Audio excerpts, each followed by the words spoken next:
Hi കൂട്ടുകാരെ, പുതിയൊരു വീഡിയോയിലേക്ക് എല്ലാവർക്കും സ്വാഗതം. അങ്ങനെ അമ്പിളി എണീറ്റ് വന്ന് വാടെ കാണുന്ന കാഴ്ച രഘു മദ്യപിച്ചിട്ട് ആ മൂലയിൽ കിടക്കുന്നതായിരിക്കും കേട്ടോ. ഇത് കാണുന്ന അമ്പിളിക്ക് അങ്ങ് ദേഷ്യം പിടിക്കുകയാണ്.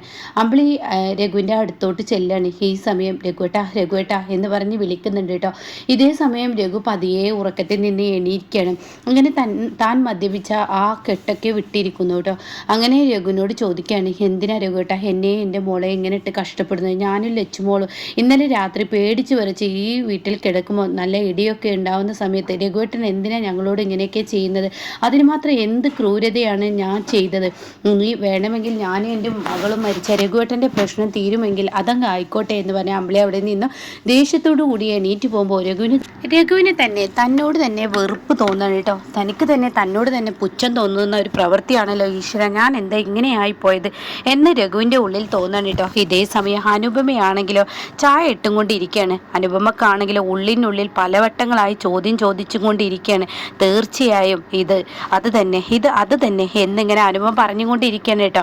അതെ, അത് ഇവിടെ ഇന്നലെ വന്നതും അമ്പലത്തിൽ വെച്ച് കണ്ടതും അതുപോലെ തന്നെ ഇനി അമ്മ ഭയക്കുന്നതും മാറി നിന്ന് സംസാരിക്കുന്ന ഇന്ദ്രട്ടൻ്റെ അച്ഛനെ തന്നെയാണ്. ഇന്ദ്രട്ടൻ്റെ അച്ഛൻ ഇവിടെ വന്നിരിക്കുന്നു. തീർച്ചയായും അയാളെ കണ്ടെത്തേണ്ടത് എൻ്റെ ആവശ്യമാണ്. ഉള്ള തെളിവുകളാണെങ്കിൽ ആ സ്ത്രീ നശിപ്പിക്കുകയും ചെയ്തു. ഇന്ദ്രട്ടൻ്റെ അച്ഛനെ കണ്ടെത്തിയാൽ മാത്രമാണ് ഇനി ഈ വീട്ടിലെല്ലാവർക്കും ജീവിതത്തിൽ ഒരു സുഖമായ ഒരു ജീവിതം അത് ഉണ്ടാവുള്ളൂ. അതുകൊണ്ട് തന്നെ സ്വസ്ഥതയും സമാധാനം കിട്ടണമെങ്കിൽ അത് തന്നെയാണ് ആവശ്യം എന്നൊക്കെ ഇങ്ങനെ പറയുമ്പോഴാണ് കേട്ടോ സുശീല നേരം വെളുത്ത് ഇത്ര നേരമായിട്ടും ഇത്ര സമയമായിട്ടും ഒരു ചായ പോലും ഇട്ട് തരാൻ ഇവിടെ ആരുമില്ലേ എന്നൊക്കെ പറഞ്ഞ് ഒച്ചയെടുത്ത് സംസാരിച്ചും കൊണ്ടിരിക്കുകയാണ് കേട്ടോ. ആ സമയമാണ് പെട്ടെന്ന് തൻ്റെ ആ ഒരു ശ്രദ്ധ ചായയിലോട്ട് വരുന്നത്. അപ്പോഴേക്കും പാല് തിളച്ച് തൂവി പോവാണ്. അപ്പോൾ അനുപമ പെട്ടെന്ന് അത് തുടച്ചെടുക്കുകയാണ്. ഈശ്വര, വല്ലാത്തൊരു കഷ്ടം, എൻ്റെ മനസ്സ് മുഴുവൻ ഇതാണല്ലോ. അപ്പോഴേക്കും ഇന്ദ്രൻ അങ്ങോട്ടേക്ക് വരികയാണ്. അനു, നീ എവിടെയാണ്? നീ എന്താ ഇങ്ങനെ ചിന്തിക്കുന്നത്? ഒന്നുമില്ല, ഞാൻ ചായ ഇട്ടും കൊണ്ടിരിക്കുകയാണ്. ഇന്നെന്താ ചായയൊക്കെ പോയത്? എന്താ പറ്റിയത് അനു നിനക്ക്? നീ ഇന്നലത്തെ കാര്യം ഇപ്പോഴും വിട്ടില്ലേ? ഒന്നുമില്ല ഇന്ദ്രട്ട എന്നൊക്കെ പറയണം കേട്ടോ. അപ്പോഴാണ് സുശീല പത്രം വായിക്കുന്നത്. പത്രം ഇങ്ങനെ വായിച്ചും കൊണ്ടിരിക്കുകയാണ്. ഓരോ പേജുകളായി മറിച്ചും കൊണ്ടിരിക്കുകയാണ്. അനുപമയാണെങ്കിൽ ചായയുമായി വന്നിരിക്കുന്നു. അനുപമ ചായ കൊണ്ടുവന്ന് കൊടുക്കണം. കെട്ടിലമ്മയിൽ നിന്ന് ചായ കിട്ടാൻ ഇത്ര വലിയ താമസമോ? എന്താ ഇവിടെ ഉള്ളവർക്കൊക്കെ പണി എന്നൊക്കെ പറഞ്ഞിട്ട് സുശീല വെച്ചെടുക്കുമ്പോൾ ഉടൻ തന്നെ അനുപമ അവിടെ നിന്ന് പോവുകയാണ് കേട്ടോ. താൻ എന്തെങ്കിലും ഒരു തെളിവ് കണ്ടെത്തണം, അത് മുകളിൽ ഉണ്ടാവുമായിരിക്കും. ഈശ്വരൻ തനിക്ക് വേണ്ടി ബാക്കി വെച്ചിട്ടുണ്ടാവും എന്നൊരു തോന്നലിലൊക്കെയാണ് കേട്ടോ പോകുന്നത്. അപ്പോഴേക്കും ഈ പറയുന്ന സുശീല പത്രം വായിക്കുമ്പോഴാണ് തൻ്റെ കൺമുന്നിൽ ഒരു ഞെട്ടിപ്പിക്കുന്ന കാഴ്ച സുശീലയുടെ മുന്നിൽ വരുന്ന കേട്ടോ. അതായത് ഇന്ന ആൾ ഇന്നലെ രാത്രി ആക്സിഡൻ്റായി, ആരാണെന്ന് അറിയില്ല, ഇന്നലെ രാത്രി വഴിവെക്കിൽ വെച്ച് ആക്സിഡൻ്റായി ഒരാൾ ഇന്ന ഹോസ്പിറ്റലിൽ അഡ്മിറ്റ് ആയിട്ടുണ്ട്. അപ്പോൾ ഇതാണ് അയാളുടെ ഫോട്ടോ. അയാളുടെ ബന്ധുക്കളാരെ മിത്രങ്ങളാരെ ഒന്നും അറിയില്ല. അറിയുന്നവർ ഈ നമ്പറുമായി കോണ്ടാക്ട് ചെയ്യുക എന്നൊക്കെ പറഞ്ഞിട്ടുള്ള ആ ന്യൂസാണ് കേട്ടോ. ഈശ്വര, താൻ എന്താണ് ഇപ്പോൾ സംഭവിക്കുന്നത്? താൻ എത്ര അയാളെ അകറ്റാൻ നോക്കുമ്പോൾ തന്നിലോട്ട് തന്നെ എത്തിച്ചേരുന്നു. ഈശ്വര, താൻ ഇനി എന്താ ചെയ്യുക? ഈശ്വര, ആരോടാ ഇത് പറയുക? അയ്യോ, എനിക്ക് പേടിയാവുന്നു എന്നിങ്ങനെ സുശീല മനസ്സുകൊണ്ട് ചിന്തിക്കുകയാണ്. അങ്ങനെ സുശീല, ഈശ്വര, ഈ പത്രം ആരുടെയെങ്കിലും കയ്യിൽ കിട്ടിയാൽ തീർച്ചയായും പ്രശ്നമാവും. അപ്പോഴാണ് അനു, എനിക്കൊരു ചായയുടെ, ഞാൻ ഉമ്മറത്തുണ്ട്, പത്രം വായിക്കട്ടെ എന്ന് പറഞ്ഞ് ഇന്ദ്രൻ ഇങ്ങനെ വിളിച്ചു പറയുന്ന സമയത്ത് സുശീല പെട്ടെന്ന് തൻ്റെ കയ്യിലുള്ള ചായ ആ പത്രത്തിൽ കുറച്ചങ്ങ് കളയാണ്. എന്നിട്ട് ആ ഭാഗം തേച്ച് മാച്ച് കളയാണ് കേട്ടോ. അയ്യോയ്യോ ഈശ്വര, അപ്പോഴാണ് തൻ്റെ ഉള്ളിലൂടെ ഒരു പടപടപ്പ് ഇങ്ങനെ വരുന്നത്. തനിക്ക് നിൽക്കാൻ കഴിയുന്നില്ല, എണീക്കാൻ കഴിയുന്നില്ല. അപ്പോഴേക്കും ഷാമു അങ്ങോട്ടേക്ക് കടന്നു വരികയാണ്. ഇന്നത്തെ പത്രം ഇവിടെ എന്ന് പറഞ്ഞ് കടന്നു വരുമ്പോഴേക്കും സുശീല പെട്ടെന്നത് മടക്കി വെച്ച് പോവാണ്. അങ്ങനെ സത്യനും ഷാമും ഇന്ദ്രനും ഒക്കെ അങ്ങോട്ടേക്ക് കടന്നു വരികയാണ് കേട്ടോ. അങ്ങനെ ഇവർ ഈ ചായയുമായി കുടിക്കുന്ന സമയത്ത് ഓരോരുത്തരും ഓരോ ഭാഗം വായിക്കുമ്പോൾ ഷാമിൻ്റെ കയ്യിൽ ഈ ഭാഗം കിട്ടുകയാണ് കേട്ടോ. അപ്പോൾ ഷാമു പറയാണ്, ഇതെന്താ പത്രത്തിൻ്റെ ഈ സൈഡ് കീറിപ്പോയിരിക്കുന്നത്? ഈ ഒരു ഭാഗം, ഈ മുഖഭാവം മാത്രം കാണുവാനില്ല, ഇങ്ങനെ ഒരാളെ കിട്ടിയിട്ടുണ്ട് എന്ന് പറയുന്ന ആ ഒരു ഭാഗം മാത്രം എന്താ ആളെ മാത്രം വ്യക്തമല്ലല്ലോ, ഇതെന്താ സംഭവിച്ചിരിക്കുന്നത് എന്ന് പറഞ്ഞിട്ട് ഷാമു പറയുമ്പോഴാണ് കേട്ടോ അനുപമ ഇത് കേൾക്കുന്നത്. അപ്പോൾ അനുപമ മുകളിലോട്ട് കയറാൻ പോകുന്ന ആ ഒരു സമയമായിരിക്കും. അതോടുകൂടി അനുപമ അവിടെ നിൽക്കുകയാണ്. ഇതേ സമയം ഇപ്പുറത്താണെങ്കിലോ സത്യൻ ഞാൻ നോക്കട്ടെ എന്ന് പറയുന്നുണ്ട്. അപ്പോൾ ആ ഒരു ഭാഗം ഫുള്ളായി നനഞ്ഞ്, ഇതെന്താ ചായ പോയതുപോലെയുണ്ടല്ലോ, ഇതാരോ മനഃപൂർവ്വം ഇവിടെ നിന്ന് തേച്ച് മായ്ച്ചതുപോലെ. അപ്പോൾ ഉടൻ തന്നെ ഇന്ദ്രൻ പറയാണ് അത് വേണമെങ്കിൽ ആരുടെയും എടുത്തെന്ന് പറയുമ്പോഴേക്കും ഇവിടെ സുശീല പറയണത് ഞാൻ ചായ കുടിക്കുമ്പോൾ എൻ്റെ കയ്യിൽ നിന്ന് ഒരു തുള്ളി അങ്ങോട്ടേക്ക് പോയി, അതിപ്പോൾ അത്ര വിഷയമാക്കാനുണ്ടോ എന്ന് പറഞ്ഞിട്ട് സുശീല ആ സംസാരം അവിടെ നിർത്തുകയാണ് കേട്ടോ.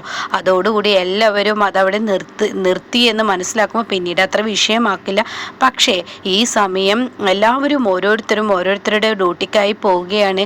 ഇതേ സമയം ആരും കാണാതെ തൻ്റെ ഫോൺ എടുത്ത് പെട്ടെന്ന് തൻ്റെ റൂമിലോട്ട് ഓടിച്ചെന്ന് ആ വിൻഡോയുടെ അടുത്ത് നിന്നും സുശീല സംസാരിക്കുകയാണ് ഹർഷേ എടി നീ ഇന്നത്തെ പത്രം നോക്കിയോ? ഇല്ല. എന്താ എൻ്റെ ഇന്നത്തെ പത്രത്തിൽ അയാളെ കണ്ടു കിട്ടിയിട്ടുണ്ട്, ഇന്ന ഹോസ്പിറ്റൽ ആക്സിഡൻ്റ് ആയി അയാൾ കിടക്കുന്നുണ്ട് എന്നൊക്കെ ഇങ്ങനെ സുശീല ഹർഷയോട് പറയാൻ കേട്ടോ. ഇത് അനുപമ കേൾക്കുകയാണ്.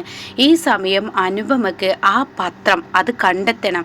അപ്പോൾ ഉടൻ തന്നെ ഹർഷ പറയണേ, എൻ്റെ ആൻറ്റിക്ക് തെറ്റ് പറ്റിയതാ, അല്ല എനിക്ക് അയാളെ നന്നായി അറിയാം, അയാളുടെ ഫോട്ടോ അത് ആ പത്രത്തിൽ കൊടുത്തിട്ടുണ്ട്, ഞാൻ കണ്ട് ഹർഷ, ഇനി എന്താ ചെയ്യുക, എൻ്റെ ആൻറ്റി ഇങ്ങനെ ടെൻഷൻ ആവാതെ എന്ന് തിരിച്ചുവിടുന്ന് പറയുന്നുണ്ട്. അപ്പോൾ ഉടൻ തന്നെ അനുപമ ആ പത്രം എടുക്കാൻ വേണ്ടി ഓടിച്ചെല്ലുകയാണ്. താൻ ആ പത്രം എടുത്തു നോക്കുമ്പോൾ ഈ പറയുന്നത് പോലെ തന്നെ സംഭവിച്ചിരിക്കുന്നു. എന്നാൽ ഇനി ഇതങ്ങനെ വെറുതെ വിടാൻ പാടില്ലെന്ന തീരുമാനമായി അനുപമ പെട്ടെന്ന് അവിടുന്ന് ഭക്ഷണം ഉണ്ടാക്കി പുറത്തിറങ്ങാൻ കേട്ടോ. എന്നാൽ ഈ സമയം ദാസും അതുപോലെ തന്നെ മാഷും കൂടിയിട്ട് പോവുകയാണ് ശേഖരൻ്റെ അടുത്തോട്ട്. ശേഖരൻ്റെ അടുത്ത് ചെല്ലുമ്പോൾ ശേഖരൻ നല്ല മയക്കത്തിലാണ്. അങ്ങനെ ഹലോ എന്നൊക്കെ പറഞ്ഞ് ശേഖരനെ വിളിക്കുകയാണ്. അപ്പോൾ തന്നെ ശേഖരൻ വിളിക്കുകയാണ്. എന്നിട്ട് ചോദിക്കുകയാണ്, നിങ്ങൾ ആരാ, നിങ്ങൾ എവിടുന്നാണ് നിന്ന് വന്നത്? ഇന്നലെ രാത്രി നിങ്ങൾ റോട്ടിൽ നിന്ന് ഞങ്ങൾക്ക് കിട്ടിയതാണ്, അപ്പോൾ അതുകൊണ്ട് തന്നെ നിങ്ങൾക്ക് ആരാണ് ഉള്ളത്, ആരാണ് നിങ്ങളുടെ ബന്ധുക്കൾ എന്നൊക്കെ ഒന്ന് പറയാമോ, ഇന്നലെ നിങ്ങൾക്ക് എന്താ സംഭവിച്ചതെന്നൊക്കെ ചോദിക്കുമ്പോൾ ഞാൻ ഇങ്ങനെ വഴിയിലൂടെ നടന്നു വരുമ്പോൾ ഒരു ബൈക്കുകാരൻ എന്നെ തട്ടിയിട്ട് പോയതാണ് എന്ന് പറയുന്നത്. അപ്പോൾ ആ ബൈക്കുകാരൻ ആരാണെന്ന് അറിയോ? അയ്യോ അയാൾ ആരാണെന്ന് എനിക്കറിയില്ല, ഞാൻ ഈ നാട്ടിൽ എൻ്റെ ബന്ധുക്കളെ അന്വേഷിച്ച് വന്നതാണെന്ന് പറയട്ടോ. അപ്പോൾ അത് കേൾക്കുന്ന മാഷി ചോദിക്കുകയാണ്, ആരാണ് നിങ്ങളുടെ ബന്ധുക്കൾ, അവരുടെ വീട്, ഞാൻ താമസിച്ചിരുന്ന ആ വീട്ടിൽ അവരിന്നില്ല, ഇന്ന് വേറെ വീട്ടിലാണ് അവർ താമസിക്കുന്നത് എന്നൊക്കെ ഇങ്ങനെ പറയാൻ കേട്ടോ. ഇതേ സമയം അനുപമയാണെങ്കിലോ കടയിലോട്ട് പോവുകയാണ്.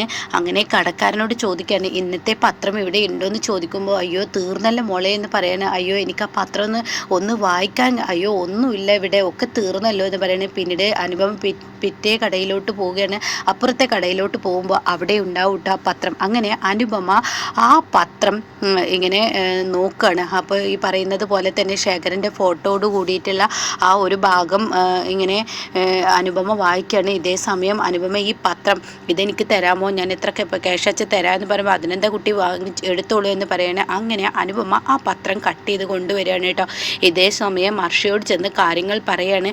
അപ്പോൾ ഹർഷ, ശരി ആൻറ്റി, നമുക്ക് ആ ഹോസ്പിറ്റലിൽ പോയി നോക്കാം, എന്തായാലും നമുക്ക് വേണ്ട നടപടികൾ നോക്കാം, അയാൾ അവിടെ നിന്ന് നാട് കടത്താൻ പറ്റുമോ എന്ന് ഞാനൊന്ന് നോക്കിയിട്ട് വേണ്ടത് ചെയ്തോളാം എന്നൊക്കെ പറയുമ്പോൾ സുശീല പറയാണ്, എടി ഇതിന് പിറകിൽ ആരാണാവോ കളിച്ചത്, ആ ശേഖരൻ്റെ ഫോട്ടോ അയാളുടെ ബന്ധുമിത്രാദികൾ വന്ന് ആരാണെങ്കിലും ഇയാളെ ആക്സിഡൻ്റ് ആയി ഇന്ന ഭാഗത്ത് നിന്ന് കിട്ടിയിട്ടുണ്ട്, ഇന്ന ഭാഗത്തുണ്ടെന്നൊക്കെ പറഞ്ഞിട്ട് ആരായിരിക്കും കേസ് കൊടുത്തിട്ടുണ്ട്, ആരായിരിക്കും അയാളെ ഹോസ്പിറ്റലിൽ എത്തിച്ചിട്ടുണ്ടാവുക.